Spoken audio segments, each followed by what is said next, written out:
Waktu wawancara itu range-nya kalau tadi kan Mbak Ria bilang sampai 3 miliar paling nggak ya. Kita itu paling range dari jauh banget tuh. Ada yang bilang 5 miliar sampai yang paling tinggi itu 160 miliar. Jadi kalau dihitung orang yang dengan gaji seperti kita biasa gitu, dosen atau itu ya kita hitung 140 tahun kalau baru bisa mencalonkan diri. Kita pun tahu menahu bahwasannya memang tidak bisa hanya berjalan saja dan meyakinkan orang, tapi kita juga harus menciptakan personal branding di Instagram kita sendiri, di sosial media.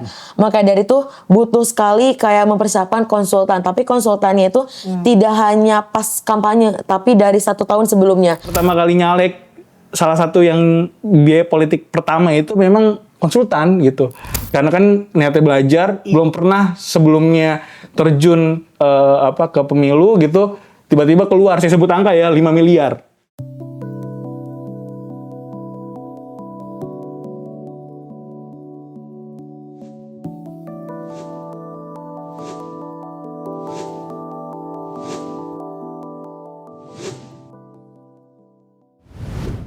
Halo semuanya, kita ketemu lagi di Polsci Talks UI, podcast obrolan ilmu politik bersama akademisi dan praktisi.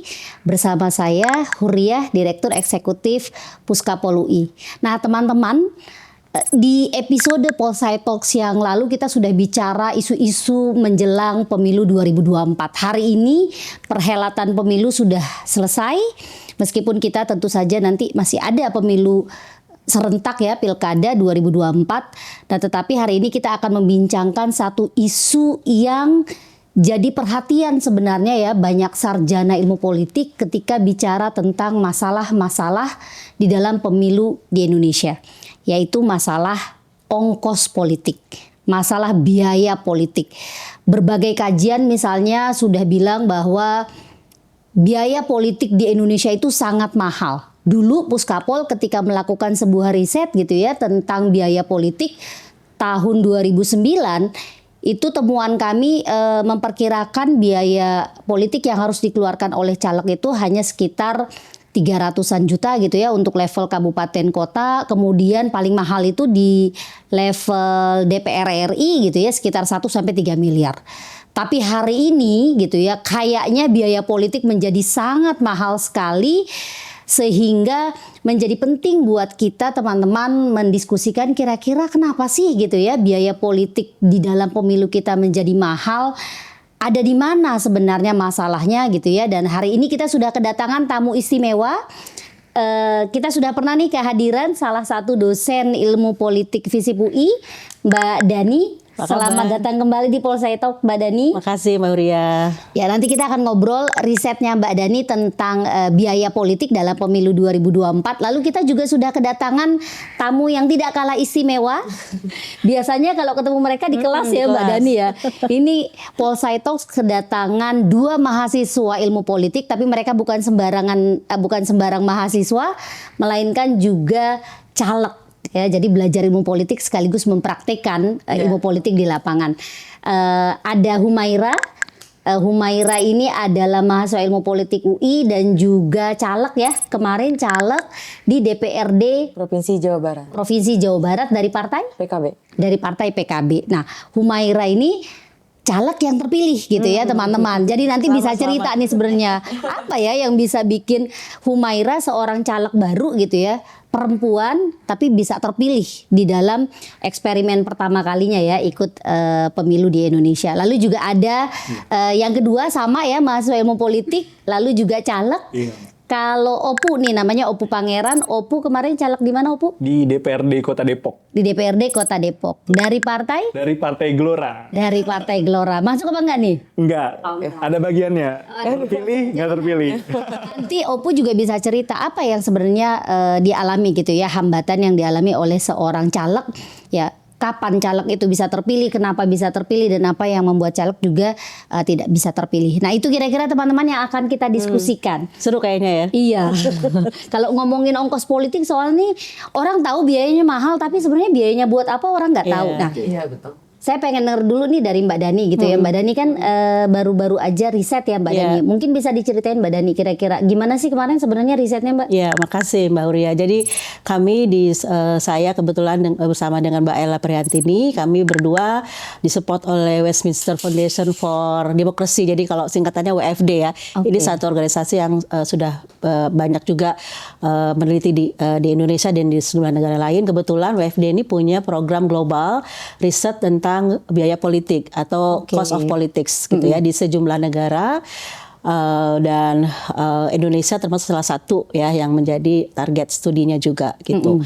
Nah, memang kami kemarin itu riset kami untuk biaya politik di tingkat DPR RI. Jadi sebagai metodenya kami menggunakan kualitatif ya. Jadi kami wawancara itu 9 narasumber informan, baik dari caleg yang baru, jadi kita juga ada caleg yang baru dan caleg yang petahana. Petahana ada petahana yang terpilih, petahana yang nggak terpilih gitu ya. Dan juga ada yang mayoritas memang perempuan nih kebetulan. Jadi memang fokusnya nih pada perempuan atau kelompok muda gitu ya, perempuan muda dan dari kenapa kita memilih yang muda karena memang perempuan gitu ya, karena memang ini termasuk isu yang soal keterwakilan perempuan di Indonesia ini kan masih belum mencapai 30% dan kami melihat memang salah satu hambatan dari belum tercapainya perempuan yang jumlah yang cukup di parlemen itu karena biaya politik gitu. Nah, berarti khusus perempuan nih Mbak? Iya perempuan, walaupun kami ada dua informal laki-laki sebagai pembanding gitu ya. Kira-kira apakah memang ada keunikan tertentu dari perempuan gitu ya, dan apakah itu tidak ada dari laki-laki atau seperti apa gitu dari masalah biaya politik ini. Intinya kita ada 3 topik besar ya dalam riset kita. Jadi pertama kita menanyakan pada informan jenis-jenis pengeluaran itu apa saja sih. Kalau dibilang biaya politiknya tinggi gitu, apa aja sebetulnya. Jadi jenis-jenis pengeluarannya apa. Kemudian yang kedua adalah mobilisasi dana dari mana gitu ya. Sumber dananya dari mana nih sebetulnya? Ada yang dari kantong pribadi kah, dari orang tua, dari keluarga, atau dari sumber-sumber lain ya. Nanti kayaknya Humaira sama ini karena memang sumber-sumber lainnya ini menarik juga nih ya. Dan yang ketiga memang kita melihat sebetulnya implikasinya ya pada demokrasi selanjutnya itu seperti apa. Terutama kalau dalam konteks ini ketua perempuan bagaimana nih gitu ya. Ketika masalah biaya ini dan tidak ada dukungan yang kuat dari partai politik ya artinya sebetulnya perempuan yang terpilih ini perempuan yang memang ya punya sumber daya yang sangat besar dulu gitu. Jadi kalau kita katakanlah warga negara biasa ini sampai kapan nih baru kita bisa mengaju gitu ya mencalonkan diri. Ada nggak tuh Mbak hitung-hitungannya? Kalau misalnya saya ada nih tuh, warga biasa gitu ya. Itu kita menghitung tuh gaji dosen dengan gitu Mbak Ella itu ya. Rata-rata gap itu ada income per tahun itu sekitar 36 juta lah ya masyarakat Indonesia itu rata-rata. Nah kami waktu wawancara itu range-nya kalau tadi kan Mbak Uria bilang sampai 3 miliar paling nggak ya. Kita itu paling range dari jauh banget tuh. Ada yang bilang 5 miliar sampai yang paling tinggi itu 160 miliar. Itu DPR RI Mbak? Itu DPR RI. Nah itu juga yang 5 miliar itu juga dia cuma bilang ini biaya kampanyenya aja. Yang lainnya nggak bisa dihitung katanya gitu. Nggak bisa dihitung. Ini biaya yang dia bisa pikirkan itu yang dia keluarkan. Nah sampai 160 miliar. Nah jadi kalau dihitung orang yang dengan gaji seperti kita biasa gitu dosen atau itu ya kita hitung 140 tahun kalau baru bisa mencalonkan diri. Jadi 140 tahun. Iya, jadi sesuatu yang politik kita emang tidak setara ya. Padahal pensiun aja 60 tahun, Mbak. 60 tahun. 70 jadi, tahun lah ya kalau profesi. Makanya untuk bisa dapat segitu tuh sumber jaringannya, sumber dananya tuh seperti apa. Jadi memang politik kita politik mahal ya. Itu yang mana dan dari jenis-jenis biayanya memang ada yang bisa dihitung gitu ya, terukur. Mungkin kayak macam cerita misalnya sewa konsultan atau sewa atau survei gitu ya. Kemudian juga memproduksi baliho gitu ya atau cetak. Sampai misalnya bayar saksi misalnya itu bisa dilihat. Nah, tapi ada juga biaya-biaya yang nggak terukur nih, yang intangible. Nah ini dari yang melobi partai untuk dapat nomor urut itu kan ada entertain juga ternyata Mbak Uria gitu ya. Dan itu nggak dilaporin Mbak? Nggak dilaporin dan bentuknya tuh bisa kan ini kan karena kampanye kita 75 hari ya kemarin ya. Cuman kan untuk bakal caleg ini sudah mempersiapkan mungkin 2 tahun sebelumnya. Nah saya mungkin kayak Opus sama Ira mempersiapkannya sudah lama gitu ya. Artinya kan itu juga biaya, walaupun dia masih belum tentu masuk di dalam daftar calon, dia kan sudah punya biaya juga yang dia keluarkan untuk katakanlah Berarti ini lobby. di luar tahapan, sebenarnya juga di luar tahapan kampanye yang ditentukan resmi oleh KPU. Tapi itu kan nggak dia dihitung udah juga itu. Kalau itu dihitung ya memang banyak sekali Besar, karena ya. upaya-upaya seseorang itu untuk menjadi caleg kan sudah dilakukan mungkin setahun, minimal 1 tahun sebelumnya. Gitu ya, misalnya dia gini, konsolidasi dapil aja, ya kan di situ kan dia apalagi kalau petahana barangkali ya ini ya sudah punya modalitas kalau dia turun ke dapil reses gitu ya. Tapi untuk caleg baru kan dia sosialisasi. Investasi, nah ada itu benar caleg perempuan waktu yang dia baru ini yang susah itu adalah kami kan sudah membangun basis. Misalnya saya punya basis saya buruh, saya membangun komunikasi dengan kaum buruh, itu kan investasi Mbak, itu kan kalau dihitung dengan nominal berapa, misalnya saya pertemuan, saya jalan, saya konsumsi, gitu kan, bukan berarti money politik ya, tapi memang ini biaya untuk dia merawat turun, jaringannya juga ya. merawat jaringan ketika dia pencalonan.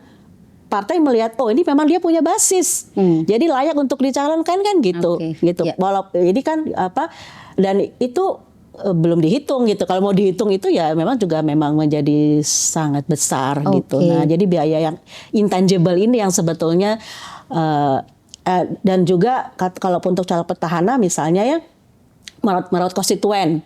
Nah itu juga selain biaya-biaya dari yang sudah katakan dari reses, dia punya dana atau kunjungan daerah pemilihan gitu kan, ada biaya-biaya juga untuk merawat tim relawannya nih loh. Itu termasuk kan, proposal menanggapi proposal yang masuk ya. Gitu kan, relawannya ada yang sampai karena kemarin ada yang sampai 2.000, 12.000 dia membangun. Jadi dari sejak dia jadi terpilih kemudian sudah periode kedua dia sudah punya katakanlah belasan ribu relawan atau tim suksesnya ya, katakanlah relawan itu apa ya istilahnya, yang sudah menjadi tim suksesnya gitu di semua wilayah di kabupaten karena DPR RI ya, jadi mungkin di desa-desa gitu itu udah sampai 12.000 dan itu pun dia setiap mungkin hari agama atau apa dia berikan untuk lebaran, untuk itu kan, nah itu udah nggak terhitung katanya. Berarti luar biasa 5 sampai 150 itu adalah dari hasil wawancara ya. Tahapan itu Mbak ya. Semua dari yang sampai dia terpilih, sampai dia selesai kampanye. Selesai pemilu ya, setelah baik dia terpilih maupun tidak terpilih. Gitu. 5 ya, minimal 5. Kayaknya kita belum pernah ngelihat miliar Mbak di rekening kalau gaji ya. Nah, tapi Mbak Dani sebelum lanjut ke Mbak Dani, saya pengen klarifikasi dulu nih ya ke ceritanya dari Humaira sama Opu. Ini kan levelnya memang beda ya. Kemarin ya DPRD provinsi, ini kota. Kalau provinsi kota tuh berapa sih kira-kira? Kemarin berapa habisnya? Kalau misalnya range uang atau dana memang tidak bisa kualifikasikan berapa besar ya. Tapi karena memang itu tadi betul Mbak, merawat basis ini tidak bisa cuma setahun sampai 2 tahun. Saya pun kampanye dari tahun 2020 yang mana awal sekali saya kuliah di situ. 2020 kamu udah turun. Yang mana memang salah satu yang saya pikirkan adalah ketemu guru honorer waktu itu. Ketemu guru honorer yang mana memang dia tidak digaji oleh pemerintah, tapi dia masih mau ngajar. Dan maka dari itu, bagaimana caranya memang saya bisa memperjuangkan guru honorer tersebut. Jadi kamu berarti langsung ketemu target sasaran yang mau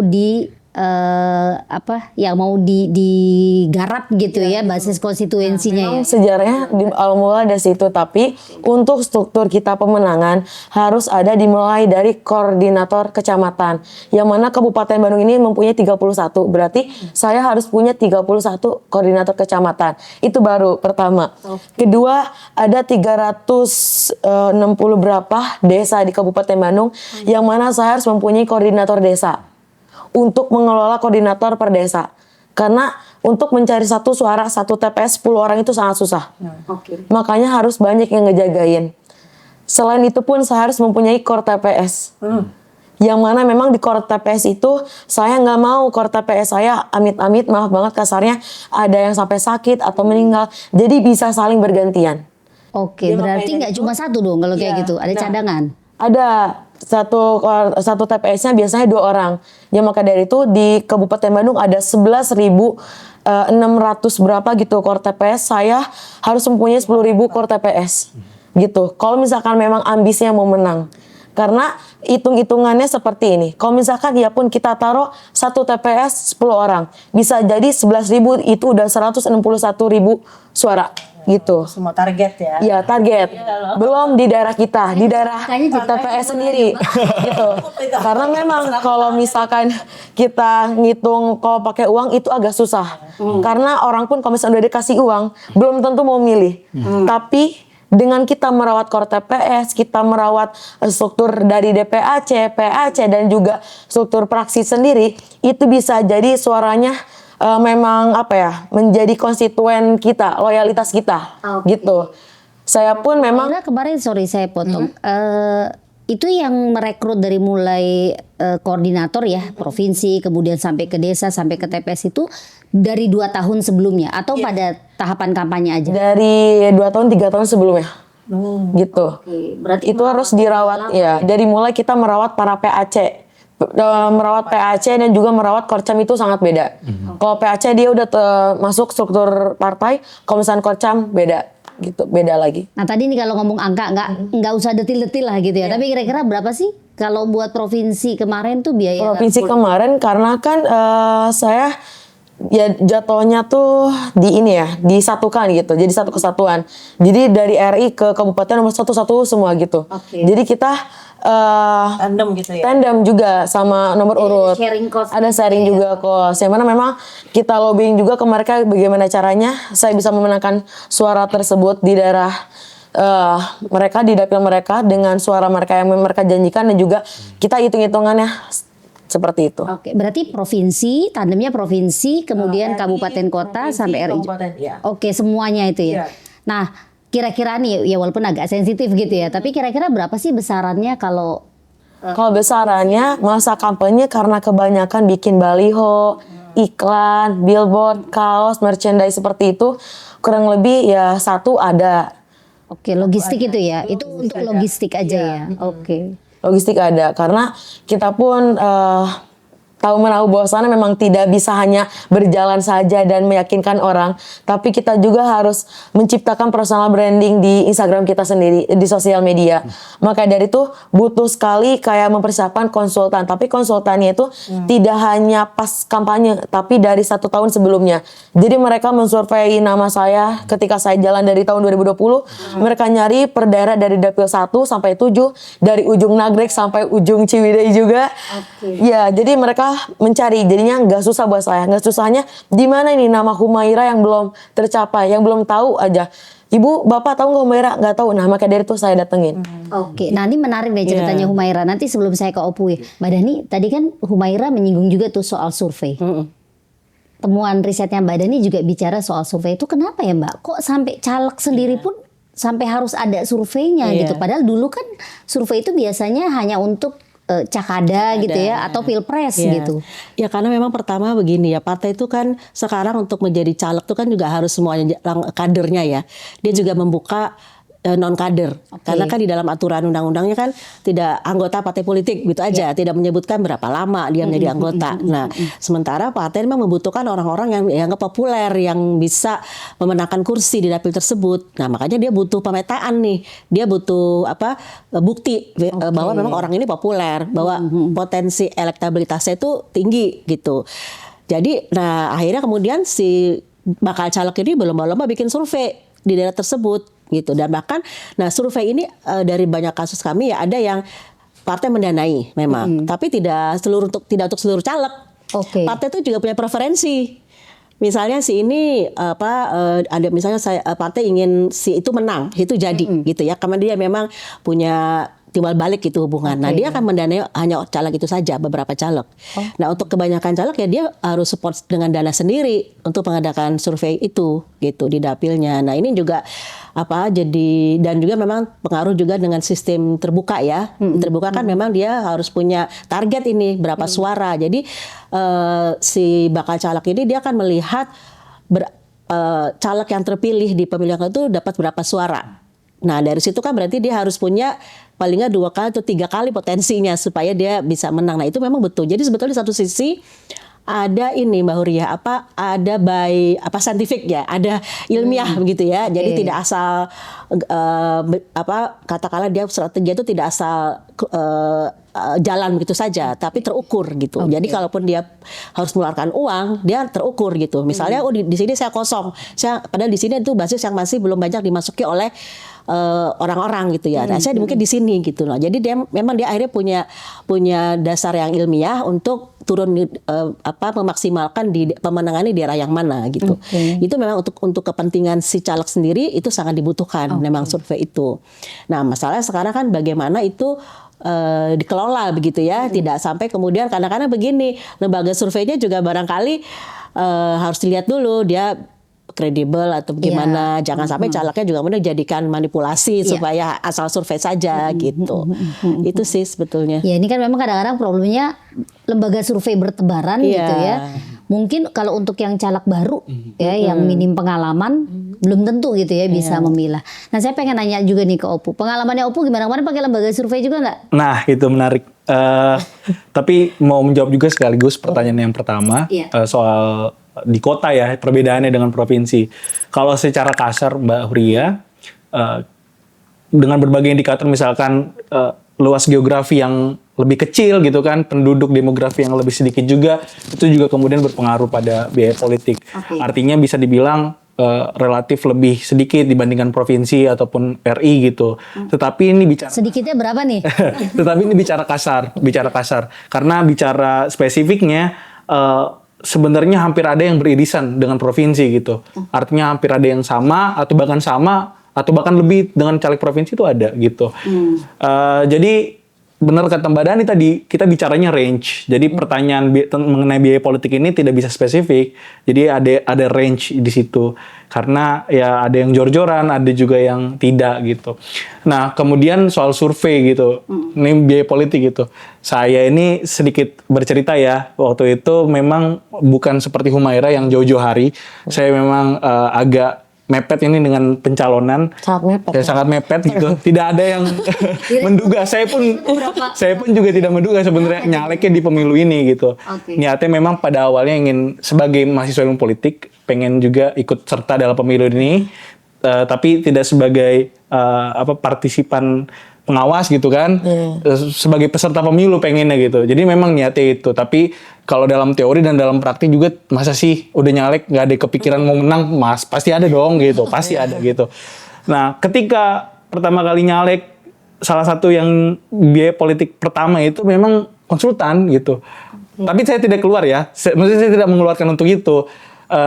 Kenapa saya bilang pertama? Karena pas nyalek itu pertama, kemudian langsung ada konsultan-konsultan yang menawarkan gitu. Offer gitu kepada saya, mau pakai konsultan nggak gitu.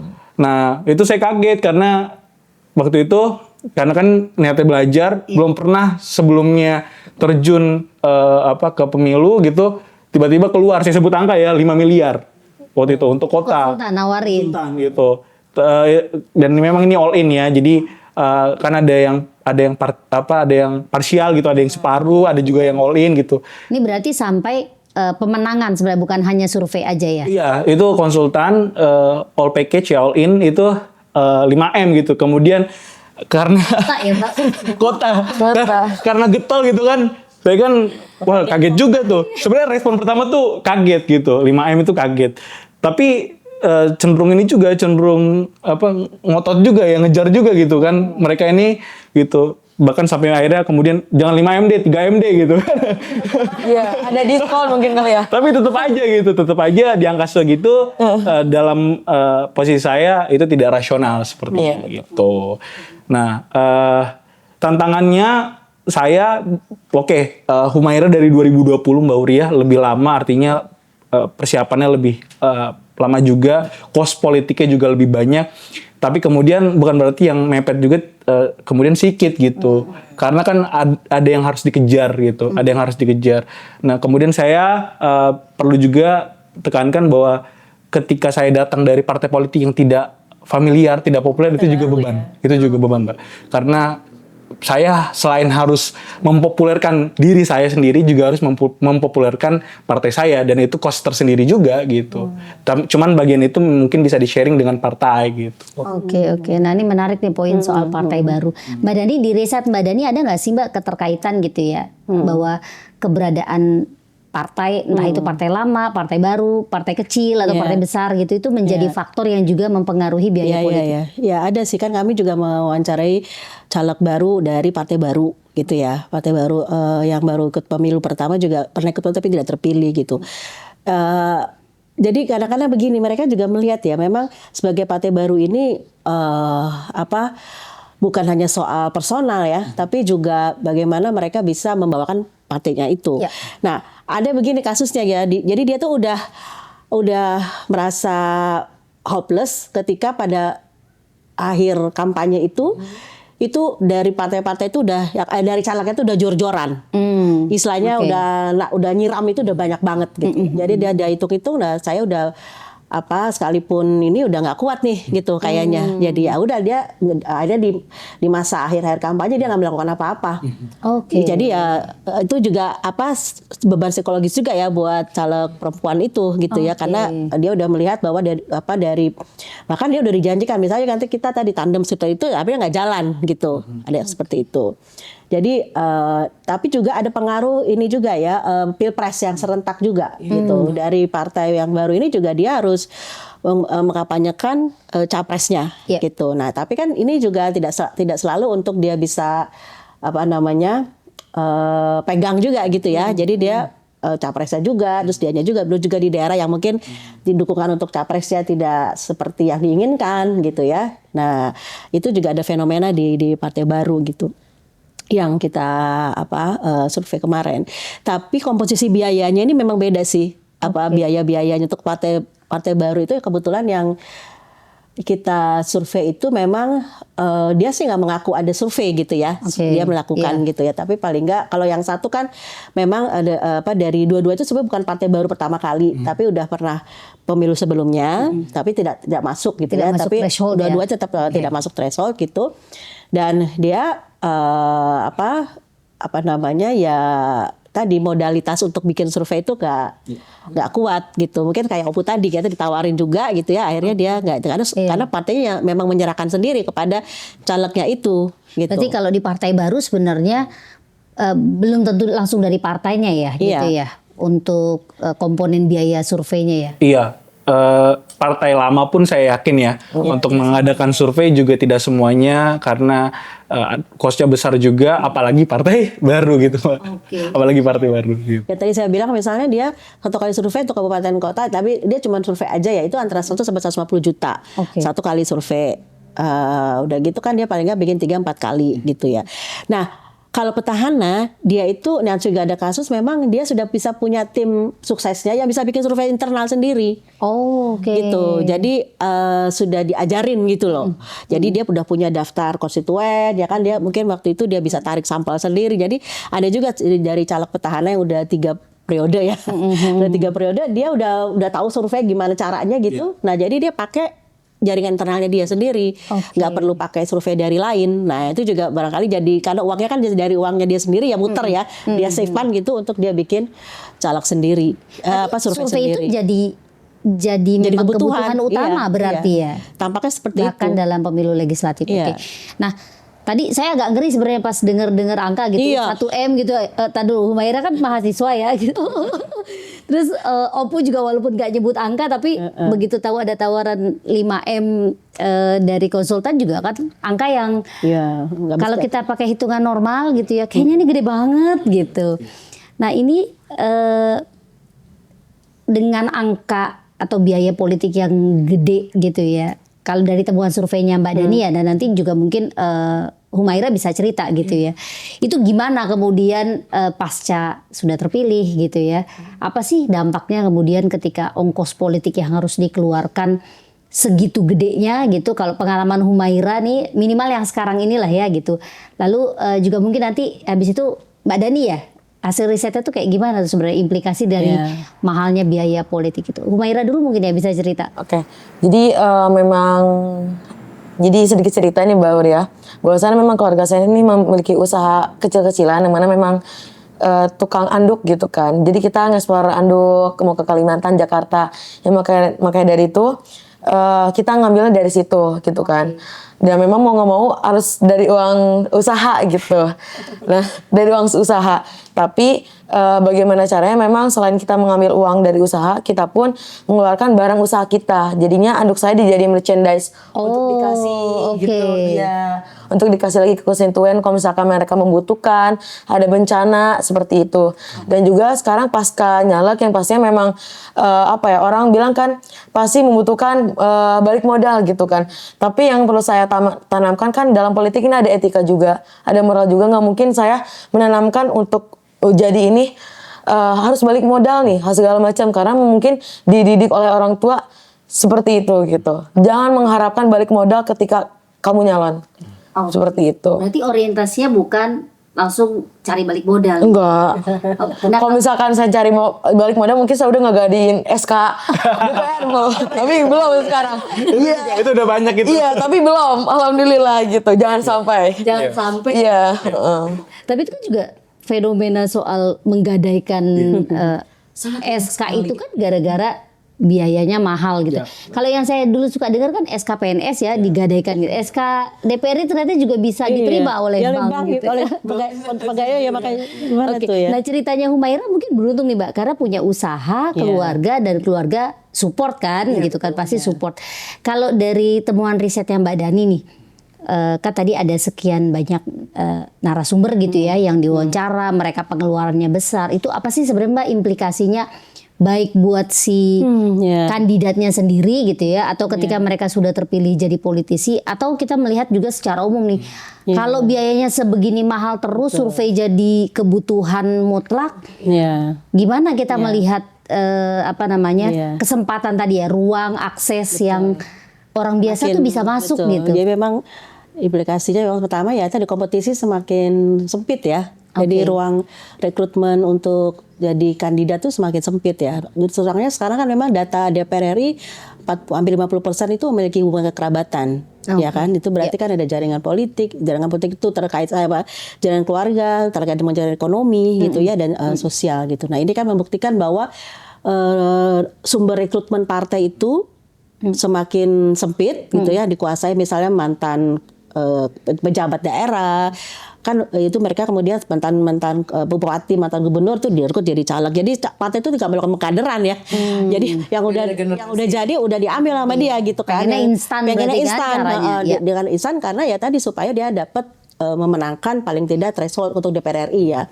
Nah untuk DPR di provinsi kan juga walaupun tidak ada threshold tapi partainya banyak.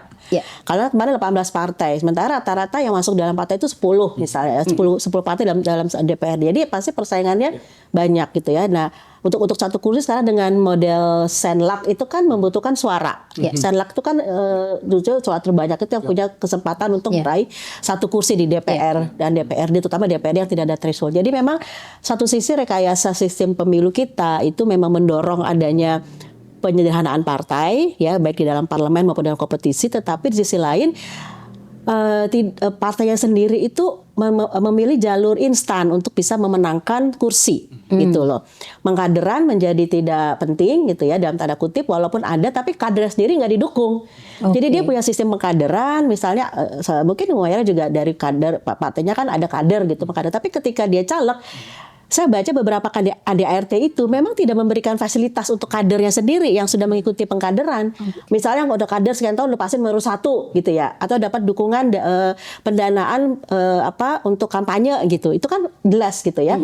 Dia dihadap-hadapkan dengan caleg yang mantan bupati di dapil itu. Bagaimana? Bupati yang punya jaringan birokrasi, punya akses sumber dana, bahkan sampai ke bawah gitu ya.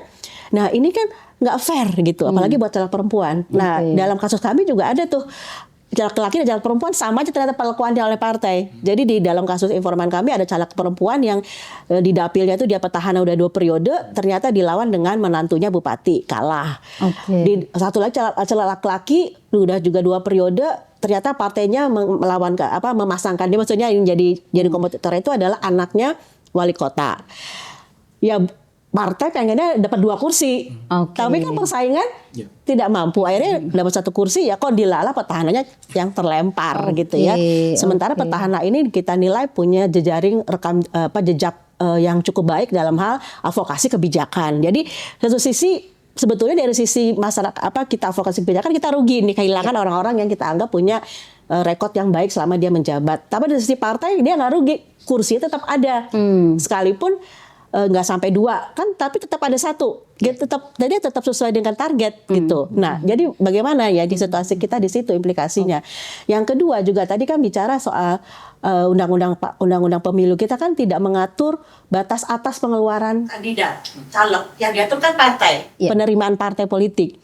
Sementara sistem kita ada proporsional terbuka. Jadi sebetulnya partai peserta pemilu, tapi kan yang yang modalitas itu kan dari calegnya. Nah, calegnya ini kan nggak dilaporkan nih bagaimana pengeluaran pendapatannya gitu. Jadi mungkin kita perlu melihat supaya ada kesetaraan gitu ya. Jangan jor-joran, masa ada yang 100 miliar dihadapkan dengan yang 1 miliar kan sebetulnya dari sisi angka tidak ini ya. Artinya perlu ada aturan ini batas atas pengeluaran caleg itu sebenarnya berapa sih? Maksimum spendingnya berapa?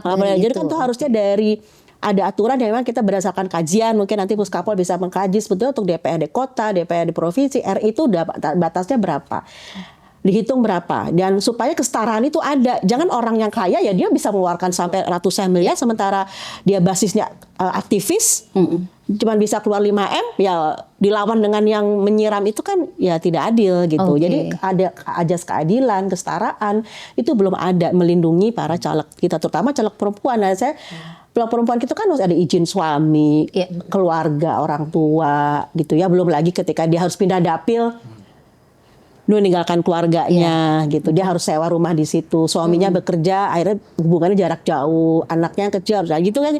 Persoalan perempuan kan enggak. Jadi yang dihitung nggak cuma cost yang tangible tadi, tapi dia yang misalnya perempuan yang harus meninggalkan keluarga itu juga biaya yang nggak bisa terhitung gitu kan. Nah, nggak dihitung sebagai kuantitas rupiahnya, tapi kan sebetulnya itu biaya sosial juga, biaya perempuan yang harus dilihat gitu. Oke, berarti kalau melihat implikasi negatifnya justru pertama pada kader partai ya, yang mereka bekerja sudah lama gitu ya, tetapi ketika dihadapkan dengan orang yang mungkin punya popularitas atau punya jejaring itu tidak ada perlindungan. Kecenderungannya mereka bisa dirugikan. Yang kedua pemilih ya, yang tadi Mbak Dani bilang kan, kita sudah punya misalnya ada anggota legislatif yang bagus, tetapi mereka harus kalah gara-gara dilawannya itu. Nah, ke Humaira sama ke Opu nih, kan kemarin udah ikut pemilu ya, Humaira kepilih gitu ya, Opu belum kepilih. Ini kira-kira dengan pengalaman kemarin biaya politik begitu mahal, jadi kapok nggak sih? Gitu. Misalnya atau gimana kemudian strateginya untuk menyiasati biaya politik, jangan sampai misalnya pemilu berikutnya juga makin mahal. Atau Opu misalnya punya istilahnya ya, rencana kalau misalnya masih mau gitu ya terjun di politik, gimana mengatasi soal biaya politik yang mahal ini? Karena pasti kan implikasinya juga ke caleg dan ke aleg ya kalau udah kepilih. Kalau misalkan dari saya memang sedari awal saya pun paham betul bahwasannya memang cost-nya tuh sangat besar sekali, dan juga selain itu pun memang dikasih ilmu oleh orang tuanya, tidak boleh mengharapkan modal balik yang telah kita keluarkan seperti itu gitu kan. Kita mungkin dengan dalih untuk mensiasati diri supaya nggak kayak keluar banyak gitu kan. Udah kalau misalnya memang namanya sedekah dan juga ikhtiar, pasti hasilnya akan lebih baik juga, akan lebih banyak. Oke, perspektifnya pakai perspektif sedekah berat ini, Mbak. Tidak lebih menafik juga bahwasannya memang yang dikeluarkan sangat banyak. Tapi ketika orang dikasih, contohnya kasarnya dikasih 50.000, ternyata memang 50.000 itu kita bisa memperbaiki hidupnya, itu sangat luar biasa sekali gitu. Bisa jadi dengan kita mengeluarkan tersebut itu bisa memperbaiki hidupnya, terus juga kita bisa memperbaiki dia bisa makan dan segala macam, kan beda-beda kan ekonomi. Maksudnya ngasih 50.000-nya kemana nih? Ke konstituen kan, kalau misalnya kan ada. Tapi di tahapan kampanye. Enggak. Oh, kirain di tahapan kampanye, ntar dibilangnya politik uang. Kampanye kan ada yang namanya serangan pajar segala macam. Tapi kan kalau misalnya kita ngumpulin kor TPS, ngumpulin saksi gitu, mau nggak mau kita pun harus ngasih uang bensin kepada mereka. Oke, ini berarti Gitu. apa namanya ya merawat itu tadi ya bagian dari simpul-simpul ya yang buat di itu. Oke. Tapi berarti kos itu memang sudah diantisipasi sejak awal ya. Opu gimana Pu? Ya, dampaknya atau implikasinya ya, saya kira bukan hanya saya, banyak sekali, bahkan yang sudah terpilih pun saya yakin juga merasakan ini. Ada perasaan kapok, ya, ada perasaan juga kemudian worry, khawatir, Iya, betul. gitu terkait dengan pemilu di 2029. Dan ini gejala yang saya amati sendiri di partai saya, itu hampir semuanya merasakan itu. Merasa kapok. Merasa kapok dan merasa khawatir gitu. Kalau merasa kapok tuh ini mungkin tidak 100%, maksudnya kalaupun dia sudah bilang tahun 2029 saya nggak akan nyalek, kan bisa saja iya gitu. Tapi ada perasaan itu, ada perasaan, aduh kemarin saya keluar segini, kemudian konversinya segini gitu kepada suara kapok gitu. Ada khawatir, dan khawatir itu juga semuanya gitu, bahkan yang sudah terpilih pun juga khawatir. Ini pemilu 2029 dengan keadaan 2024 seperti ini akan seperti apa gitu, akan sekacau apa gitu. Gitu karena currency-nya adalah uang gitu. Ini bukan bicara soal apa namanya money politics ya. Ini bicara soal cost politik, itu dua hal yang berbeda ya. Gitu. Jadi currency-nya uang. Nah, soal tadi partai politik, saya kira gini. Ini perspektif karena saya juga kemudian setelah nyalek menjadi pengurus partai gitu. Frustasi dalam partai politik itu ada juga gitu. Bukan berarti partai politik itu tidak pengen kemudian mengkader gitu kan, membantu kader-kadernya gitu. Tapi memang persoalannya partai sendiri pun tidak punya uang. Partai yang settle pun memang tidak punya uang. Ini sudah menjadi diskursus yang sering sekali disampaikan ya, sering kali terjadi dalam berbagai forum gitu terkait dengan pembiayaan partai politik. Ini perlu dibenahi. Secara sistem pembiayaan partai politik ini. Bayangkan kita bukan bicara soal bagaimana partai membantu kader saja, soal membiayai saksi saja. Itu dengan saksi satu Indonesia saja, maksudnya saksi ya, satu Indonesia saja untuk mengadakan saksi itu partai politik mapan saja masih kurang dengan pembiayaan partai politik yang sudah ada sekarang gitu. Nah itu baru satu elemen saja saksi, belum lagi yang lain gitu. Kalau bicara partai politik pengen, tapi kemudian ada hambatan-hambatan tadi yang saya rasa salah satunya ini kami juga di Partai Gelora ya berdiskusi. Salah satu caranya adalah memang reformasi undang-undang pemilu gitu dan partai politik juga ya. Oke, nah saya pengen nyambung ke Mbak Dani nih. Pasti kalau namanya riset kan biasa ada rekomendasinya nih Mbak ya, sekaligus menutup perbincangan kita ini. Kira-kira Mbak dari temuan-temuan risetnya Mbak Dani, apa sih Mbak rekomendasinya, sama nggak tuh sama Opu atau ada hal yang lain juga? Serang dua hal yang tadi dikatakan Opu itu menjadi salah satu rekomendasi utama kami ya. Satu soal pendanaan partai politik. Memang kita selama ini kan punya undang-undang partai politik itu yang bantuan keuangan negara itu kan Rp1.000 per suara ya, itu untuk partai yang ada di parlemen ya. Dan itu dulu ada survei dari DULIP ya, dari KPK ya, dari beberapa lembaga masyarakat sipil, itu memang tidak cukup. Jadi harus dinaikkan sampai 10.000 gitu ya dan sebagainya. Nah, tapi ini untuk partai peserta pemilu ya. Bukan partai punya kursi itu, yang punya kursi di dewan. Nah, jadi untuk yang partai yang peserta pemilu seperti Gelora yang nggak dapat kursi kan nggak dapat pendanaan kan. Sementara dia undang-undang pemilu kita mengatur undang partai kita mengatur penerimaan sumbangan bagi partai politik peserta pemilu. Nah, itu apakah kalau dia belum punya kursi apakah dia bisa menghasilkan sumbangan itu gitu, kecuali dari orang-orang yang peduli atau orang yang simpati. Jadi memang soal pembiayaan ini penting. Yang kedua ini soal integritas pemilu nih. Ini benar-benar deh Mbak Huria ya. Harusnya yang namanya saksi itu sudah nggak diperlukan lagi. Itu tanggung jawab penyelenggara pemilu. Nah, berbanyak sekali keluhan, saya mungkin katakan saja dari informan kami juga mungkin dialami oleh Opu dan Humairia, bahwa praktek biaya politik juga menyasar kepada lembaga penyelenggara kepada penyelenggara, misalnya dari tingkat paling bawah kecamatan, bahkan kelurahan, desa. Itu entah bagaimana caranya mereka juga ada biaya juga tuh untuk pengamanan suara. Gitu loh. Nah, ini memerlukan betul-betul keseriusan dari KPU RI, dari Bawaslu RI untuk menginvestigasi secara serius. Kenapa sampai terjadi praktek manipulasi kecurangan suara di tingkat yang paling bawah, dan itu semua caleg itu bisa jadi saksi sebenarnya, gitu ya.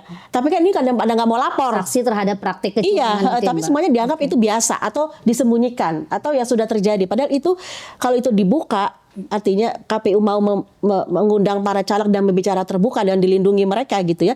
Nah, ini kan bisa bukan berarti ini ya memperbaiki sistem dari TPS ke rekapitulasinya itu. Jadi irekap, tapi ternyata belum mampu. Irekap kemarin itu sudah triliunan rupiah belum mampu mengatasi soal pengamanan suara. Jadi saksi itu harusnya tidak ada lagi biaya saksi. Jadi harusnya diambil alih oleh negara, diambil alih oleh penyelenggara pemilu.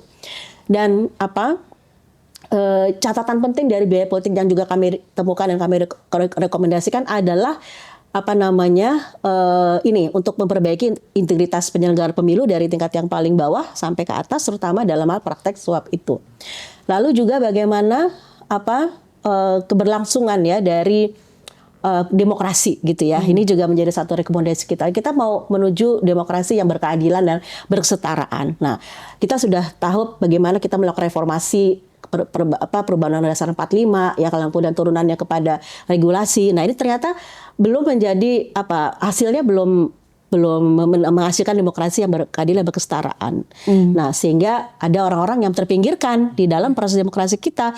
Ya, dalam hal ini kami jelas bahwa perempuan, pemuda, ya orang-orang disabilitas itu terpinggirkan dalam proses politik yang di partai politik untuk bisa masuk di dalam representasi ini gitu. Dan akhirnya yang terpilih adalah orang-orang yang dari kelompok eksklusif dalam tanda kutip ya. Dinasti, orang kaya, orang yang punya orang kaya, orang super kaya gitu. Yang tadi kita butuh 100 tahun. Akhirnya politik kita menjadi yang kaya atau dibiayai orang kaya. Atau dibiayai oleh oligark gitu ya. Sehingga representasi politik kita ya hanya diisi oleh orang-orang yang kelas atas dari itu. Jadi gapnya memang sangat tinggi gitu. Nah, ini yang barangkali perlu bertahap juga, dan kami sangat senang kalau Huri Muhaira sama Opu di dalam dan bisa membawakan nilai-nilai yang baik gitu ya sebagai politisi begitu, karena memang ini taruhannya itu. Dan mungkin nanti kita harus kerja lagi nih untuk reformasi pemilu, reformasi partai politik jilid keberapa ini yang sudah ya ke depan ini. Kayaknya udah berjilid-jilid. Harusnya bersinergi, maksudnya beban ini jangan hanya ditumpukan pada organisasi masyarakat sipil gitu. Ini harus paralel juga kepada anggota DPR gitu ya.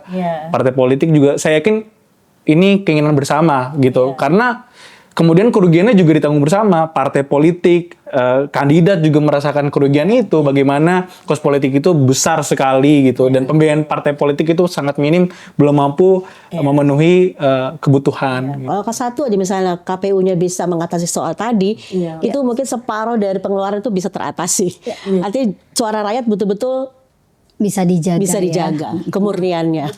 Karena maaf banget memotong, karena memang sedari sekarang ada juga fraksi yang baru jadi juga, dari mana mereka mempunyai kebijakan dari fraksinya itu sudah memotong gaji. Betul, kalau misalkan saksi dikembalikan lagi ke negara anggarannya, ini bisa memotong anggaran supaya tidak terjadi kos yang begitu besar.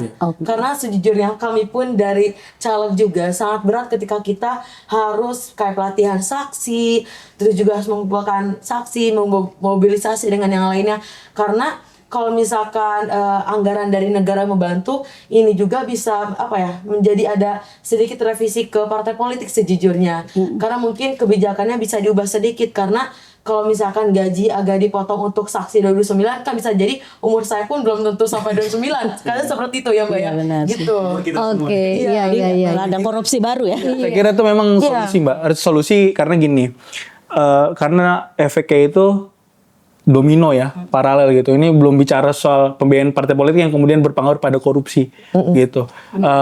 Kemudian kalau memang biaya kampanye sebesar itu, gimana cara baliknya gitu kan? Itu pasti kan akan memikirkan cara-cara lain yang di luar aturan gitu kan.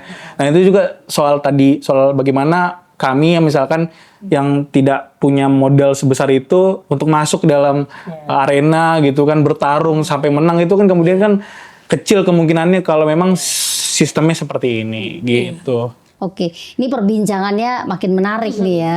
Tapi sayang sekali kita dibatasi waktu. Tapi memang ya teman-teman, kalau kita bicara soal biaya politik ya, saya rasa ada banyak rasa frustasi gitu ya. Kalau bicara ke caleg-caleg mengeluhkan tingginya biaya politik, bicara ke partai pun sebenarnya partai juga mengeluhkan biaya politik gitu ya. Bicara ke masyarakat pun juga masyarakat mengeluhkan juga karena merasa bahwa pemilu berbiaya sangat mahal, sumbernya itu kan banyak ngambil dari pajak ya kan, pajak rakyat kan, anggaran pemilu triliunan rupiah. Tetapi apakah ada korelasinya gitu ya, biaya yang sudah dikeluarkan baik oleh negara maupun juga oleh caleg, oleh partai politik gitu ya, dengan representasi yang dirasakan oleh masyarakat yang dari tadi sebenarnya juga disampaikan oleh Mbak Dani gitu ya di dalam risetnya, atau harapan ya kepada Humaira, kepada Opu gitu ya, kepada teman-teman caleg yang baru terpilih, jangan sampai kemudian kos yang sudah dikeluarkan sedemikian banyak pada saat pemilu itu tidak berbanding lurus dengan fungsi representasi yang nantinya bisa dijalankan. Karena kalau itu bagian itu bisa kita perbaiki, ya mudah-mudahan kan itu juga bisa memperbaiki relasi dengan konstituensi ya. Jadi jadi modalitas sosial juga gitu, sehingga di 2029 nanti ongkosnya minimal gitu ya, bisa dikurangi juga karena sudah punya basis masa yang cukup kuat dan dirawat terus-menerus. Nah teman-teman, itu tadi obrolan saya dengan Mbak Dani, dengan Humaira, dengan Opu. Mudah-mudahan obrolan kita ini juga bisa memberikan insight dan juga manfaat buat teman-teman semuanya untuk memahami bagaimana persoalan biaya politik di dalam pemilu di Indonesia. Mbak Dani, Humaira, dan Opu, makasih banyak sudah mampir di Puskapol UI, di Polsai Talks. Dan mudah-mudahan kita bisa ketemu lagi di episode lainnya. Terima kasih teman-teman, saya undur diri, salam.